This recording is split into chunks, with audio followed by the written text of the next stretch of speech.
Laidą pristato Medicinos diagnostikos ir gydymo centras. Atidumas gydo. Laidą pristato žemų kainų parduotuvė visai šeimai. Asorti.lt.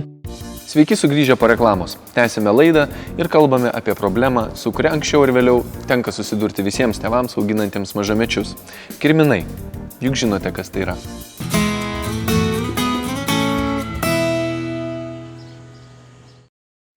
Parazitiniai kirminai net ir 21 amžiuje ne vienai mamai ar tėčiui sukelia galvos skausmą. Pirmiausia, kaip nuo jų įsigydyti ir antra, ką daryti, kad po kurio laiko vėl ši bėda nesugrįžtų.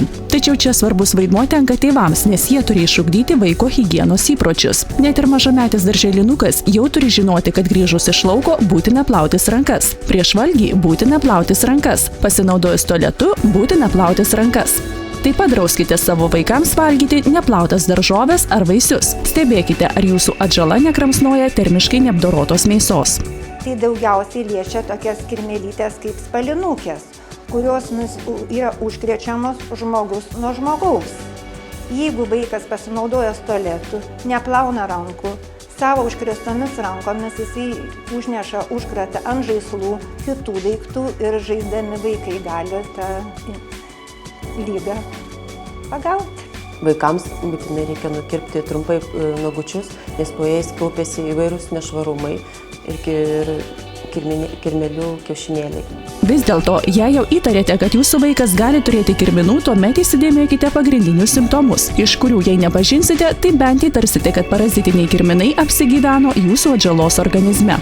Simptomai priklauso nuo kirmėlių rūšies ir jų kiekio, tačiau aišku yra bendriniai dalykai, kurie būdingi helmintozėms. Pirmiausia, tai yra pablogėjęs apetitas, svorio sumažėjimas, pakitusi nuotaika, dirglumas, miego sutrikimai, dėmesio koncentracijos pablogėjimas, blogiau mokosi mokykloje.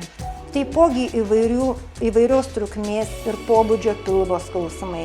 Ir taipogi kai kurie simptomai būdingi tam tikroms ligoms, tai išangės niežėjimas, kosulys, lydimas dusulų. Anksčiau vaikų ugdymo įstaigose būdavo organizuojami tyrimai, kurie išaiškindavo, ar grupėje klasėje yra užsikrėtusiųjų kirminais. Dabar tokių patikrinimų nebėra. Tačiau vaikų darželiuose dirbantys medicinos specialistai iš simptomų gali įtarti, kad vienas ar kitas vaikas turi kirminų. Tėveliai negali vesti vaikučius, nes užkrastas išsiskiria kartu su išmatomis, viduriuojant arba vemiant ir patenkant ligonio ar bakterijų nešiotojų rankų. Ir todėl gali apkrėsti aplinkos daiktus, maisto produktus. Gydant labai svarbu išsiaiškinti, kokie parazitiniai kirminai apsigyveno organizme. Dažniausiai pasitaiko spalinės kirmėlės. Subrendusi spalinės patelė vakare arba naktį išlenda į išangę ir gali pridėti nuo 7 iki 17 tūkstančių kiaušinėlių. Taip pat jinai įskiria skystį, dirginantį odą, kuris gali sukelti niežėjimą. Niežėjimą taip pat gali sukelti ir migruojančios kirmėlytės. Mergaitė migruojančios kirmėlytės gali patekti ant lytinių organų. Askarydės yra žymiai didesnės kirmėlės lyginant su spalinukės.